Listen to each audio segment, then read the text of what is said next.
World cup 2023 का एक और बड़ा मुकाबला महामुकाबला भारत बनाम साउथ अफ्रीका के बीच में खेला गया।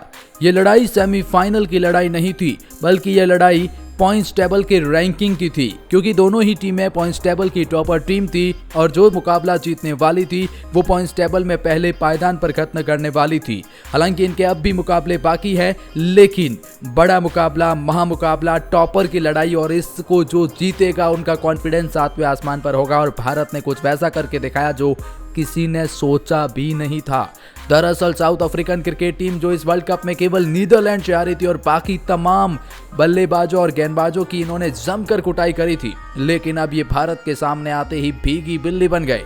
दरअसल साउथ अफ्रीकन क्रिकेट टीम चारों खाने चित हो गए। पहले तो अपनी गेंदबाजों से भारतीय बल्लेबाजों की जमकर कुटाई देखी, जहां विराट कोहली का वो शतक बहुत ही कमाल का देखने को मिला, लेकिन उसके बाद भारतीय गेंदबाजों के आगे चारों खाने चित, घुटने टेक दिए, सरेंडर कर दिया। और वो कैसे हुआ हम आपको उसका पूरा हाईलाइट बताने वाले हैं। बताएंगे विराट कोहली ने कौन सा रिकॉर्ड तोड़ा है और पॉइंट्स टेबल में सेमीफाइनल में भारत किस टीम से भिड़ने वाली है और उसके क्या समीकरण बन रहे हैं, हम आपको वो भी बताने वाले हैं। तो वीडियो को ध्यान से और पूरा देखिएगा। लेकिन आगे बढ़ने से पहले अगर आप हैं इंडिया के फैन तो वीडियो को कर दीजिए दिल से लाइक और चैनल को कर दीजिए सब्सक्राइब, बेल आइकॉन को दबाएं ताकि क्रिकेट अपडेट आपको मिलती रहे। तो जी हम बात कर रहे हैं वनडे वर्ल्ड कप 2023 के बारे में, जो कि अपने अंतिम चरण की ओर बढ़ चुका है।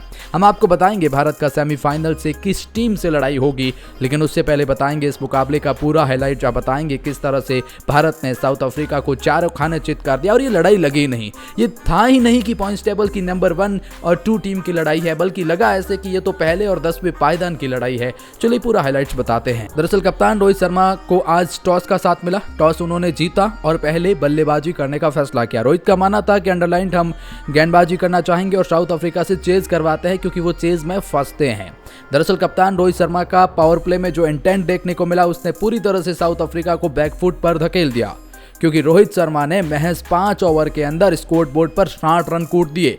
रोहित और शुभमन गिल की वो शानदार बल्लेबाजी देखने को मिली, जहां रोहित ने शुरू में ही हल्ला बोल दिया साउथ अफ्रीका के गेंदबाजों पर, चाहे वो दिग्गज गेंदबाज कगिसो रबाडा हो या फिर वो आपको देखने को मिले कोई और गेंदबाज, जमकर कुटाई करी। रोहित ने 24 बॉल पर 40 रन की विस्फोटक पारी, 166 की स्ट्राइक रेट से 2 छक्के और 6 चौके लगाए रोहित शर्मा ने। लेकिन भारत को पहला विकेट 62 रन पर लगा, जी हाँ, जो कि महज 6वें ओवर के अंदर ही लगा। उसके बाद आए विराट कोहली और शुभमन गिल ने पारी को संभाला, लेकिन 30 रन की इन दोनों के बीच में पार्टनरशिप हुई। शुभमन गिल अच्छे लग रहे थे, विराट कोहली एक छोर संभाल रहे थे और विराट को पता था कि जो स्टार्ट मिल चुका है उसे आगे बढ़ाना है, मेरा काम मिडिल ऑर्डर में कहीं ना कहीं स्ट्राइक रोटेट करना है। लेकिन शुभमन गिल, केशव महाराज की एक ऐसी गेंद जो कि केवल वही गेंद उन्हें आउट कर सकती थी, बहुत ही खतरनाक गेंद थी वो, और शुभमन गिल को बाहर का रास्ता दिखाया और भारत को 93 रन पर दूसरा विकेट लगता है। और ऐसे में श्रेयस अय्यर और विराट कोहली पारी को संभालते हैं। पहले इन दोनों के बीच में थोड़ी सी कहते हैं ना कि वो धीमी पारी देखने को मिली, क्योंकि केशव महाराज का वो स्पेल जहां उन्होंने अपने 10 ओवर के अंदर महज 30 रन दिए और 1 विकेट चटकाया, वो था शुभमन गिल का। श्रेयस अय्यर और विराट कोहली ने बहुत धीमी पारी खेली। वो धीमी नहीं कहेंगे, बल्कि वो मैच को सेटल कर रहे थे।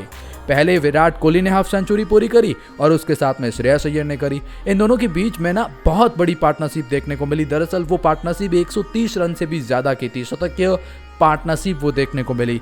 लेकिन श्रेयस अय्यर, विराट कोहली और जब बल्लेबाजी कर रहे थे तो रोहित शर्मा से संकेत गया ईशान किशन के थ्रू कि अब थोड़ा सा गेयर बदलिए, और श्रेयस अय्यर ने गेयर बदला। श्रेयस जो बहुत धीमी पारी खेल रहे थे, अच्छा कन्वर्ट किया, 2 छक्के लगाए, 7 चौके लगाए, लेकिन भारत को 227 रन पर तीसरा झटका श्रेयस अय्यर के रूप में ही लगता है। बड़ा शॉट लगाने के चक्कर में श्रेयस अय्यर कैच ले बैठे एडम मार्करम को, लुंगी नगेडी की गेंद पर वो आउट हो गए। उसके बाद आए मैदान पर केएल राहुल।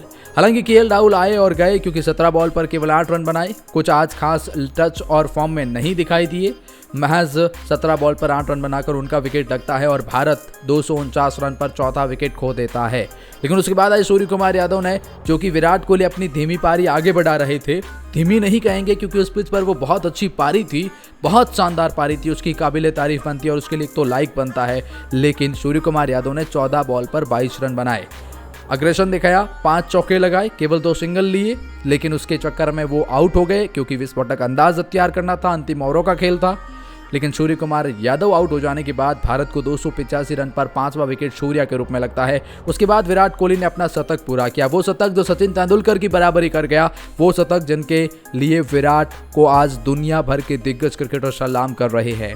और सूर्य कुमार यादव के आउट हो जाने के बाद रविंद्र जडेजा ने पारी को बेसरते संभाला, क्योंकि आखिरी के 15 बॉल पर 29 रन कूद डाले रविंद्र जडेजा ने। जी हां, 15 बॉल पर 29 रन, 1 छक्का, 3 चौके, 200 के स्ट्राइक रेट से लगभग उन्होंने बल्लेबाजी करी और भारत को एक विस्फोटक अंदाज देकर 326 रन तक पहुंचाने का काम किया। और उधर विराट शतक बनाकर नाबाद खड़े थे। विराट ने 121 बॉल पर 101 रन की पारी खेली, 10 चौके लगाए, कोई छक्का नहीं लगाया। और विराट को देखिए जनाब, 40 रन चौके छक्कों से आए हैं और बाकी 60 रन दौड़ कर लिए गए हैं। तो विराट कोहली को बारी 326 रन बड़ा स्कोर था वैसे भी, क्योंकि ऐसा पिच जहां पर कुलदीप यादव और रविंद्र जडेजा से आप बड़ी उम्मीद करने ही वाले थे। लेकिन इसके जवाब में आप क्या देखते हैं? आप देखते हैं कि न केवल साउथ अफ्रीका के खिलाड़ी भारत के स्पिन गेंदबाजों के आगे सरेंडर करते हैं, बल्कि तेज गेंदबाजी के आगे वो चारों खाने चित हो गए। जो क्विंटन डिकॉक शतक के ऊपर शतक लगा रहे थे, इस वर्ल्ड कप में सबसे खतरनाक बल्लेबाज थे, लेकिन वो भारत के आगे मोहम्मद सिराज की गेंद पर क्लीन बोल्ड हो जाते हैं और 10 बॉल पर 5 रन बनाकर पवेलियन का रास्ता दिखाते हैं। उसके बाद तेम्बा बहुमा के रूप में दूसरा विकेट लगता है, जो 19 बॉल पर 11 रन, और वो आउट होते हैं रविंद्र जडेजा की गेंद पर। इसी तरह 35 रन पर तीसरा झटका एडम मार्करम के रूप में लगता है और जिन्हें आउट करने का काम कर देते हैं मोहम्मद शामी, कैच आउट करवाते हैं KL राहुल से। 40 रन पर चौथा विकेट हेनरिक क्लासेन के रूप में लगा। हालांकि वो थोड़े खुश नहीं थे, क्योंकि उन्हें लगा कि वो में नॉट आउट था, लेकिन वो in line, impact in line, wicket hitting लग रहा था और पूरी तरह से आउट थे। हेनरिक क्लासेन आउट हो जाने के बाद चौथा झटका और उसके बाद रासी वैन से जो 40 रन पर 5वां विकेट साउथ अफ्रीका को लगता है और वो भी कुछ खास नहीं कर सके। 32 बॉल पर केवल 13 रन बनाए और वो भी चलते बने। डेविड मिलर किलर जो कहे जाते थे रविंद्र जडेजा की गेंद पर, वो भी बोल्ड हो गए। 11 बॉल पर 11 रन बनाए, 2 चौके जरूर लगाए, लेकिन वो नहीं चले और इस तरह से 20 ओवर के अंदर उन्होंने अपने 6 विकेट गंवा दिए थे। साउथ अफ्रीका पूरी तरह से बैकफुट पर चला गया। भारतीय गेंदबाजों की तारीफ करनी होगी। और ऐसे करके साउथ अफ्रीकन क्रिकेट टीम बाद में विकेट चटका जाती है और उनके बल्लेबाज ताश के पत्तों की तरह ढेर हो गए। पूरी south African cricket team 83 run पर ऑल आउट हो गई। पूरे 30 ओवर भी नहीं खेल पाई। साउथ अफ्रीका खिलाड़ी कोई ऐसा था ही नहीं जिसने 20 के ऊपर का स्कोर किया हो। ये वही साउथ अफ्रीका है जो केवल एक मुकाबला हारी थी इस पूरे सीरीज के अंदर। भारतीय गेंदबाजों की बात करें तो रविंद्र जडेजा ने 5 विकेट चटकाए, मोहम्मद सामी 2 विकेट, कुलदीप यादव के 2 विकेट और मोहम्मद सिराज का 1 विकेट। भारतीय गेंदबाजी ने कमाल की तारीफ करनी होगी। लेकिन इसके साथ में पॉइंट्स टेबल की बात करें तो भारत इस वर्ल्ड कप में पॉइंट्स टेबल में पहले पायदान पर खत्म करेगा। इसका मतलब ये हुआ कि भारत पहले पायदान पर खत्म करेगा तो चौथे पायदान पर भारत से जो टीम भिड़ेगी वो चौथे पायदान की होगी और वहां पर ज़्यादातर चांसेस न्यूजीलैंड के नजर आते हैं। या तो पाकिस्तान होगी या न्यूजीलैंड होगी। न्यूजीलैंड तभी नहीं होगी जब वो श्रीलंका से हारेगी और ऐसा होने वाला है नहीं। तो मतलब पाकिस्तान सेमीफाइनल में जगह नहीं बनाती हुई दिख रही है और न्यूजीलैंड बनाती हुई दिख रही है और वो आपको सेमीफाइनल में भिड़ते हुए दिखाई देंगे। या तो न्यूजीलैंड है या पाकिस्तान है। कमेंट सेक्शन में अपनी राय बताएं। बाकी फिलहाल इस वीडियो में इतना ही।